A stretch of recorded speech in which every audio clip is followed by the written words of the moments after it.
కులమంటూ గుడిలోకొస్తే చంపేస్తారు తక్కువ కులమంటూ రాకపోతే నిందిస్తారు హిందువు కాదంటూ గుడిలోకొస్తే చంపేస్తారు తక్కువ కులమంటూ రాకపోతే కులమతాల కుంపటిలోనా తక్కువ జాతిల పుట్టడం నా తప్ప చెప్పండి తక్కువ జాతిల పుట్టడం నా తప్ప చెప్పండి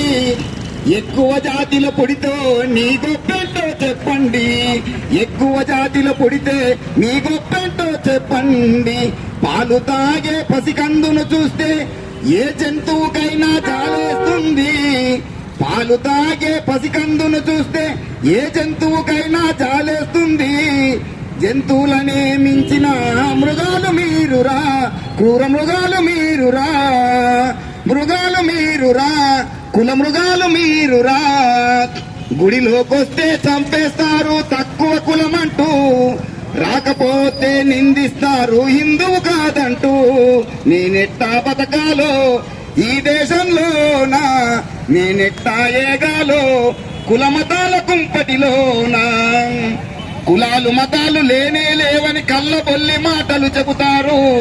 కడుపుల నిండా విషం పెట్టుకొని కలకల నవ్వుతూ మాట్లాడుతారు 2 నెలల పసి కందును చూసి దేవుడు వద్దన్నాడా మైల అంటుకొని మలినమవుతుందని మీరే అనుకుంటారా గుడిలోకొస్తే చంపేస్తారు తక్కువ కులమంటూ రాకపోతే నిందిస్తారు హిందువు కాదంటూ 2 నెలల పసి పాపకు తన కులమేంటో తెలుసా ఆ 2 నెలల పసి పాపకు తన మతమేంటో తెలుసా 2 నెలల పసి పాపకు తన కులమేంటో తెలుసా ఆ 2 నెలల పసి పాపకు తన మతమేంటో తెలుసా అగ్రకుల హిందువులైతే ఒక న్యాయం ఉందా ఎస్సీ ఎస్టీ బీసీ హిందువుకి ఇంకొక న్యాయం ఉంటుందా హిందువులందరూ బంధువులందరి అబద్ధమంటారా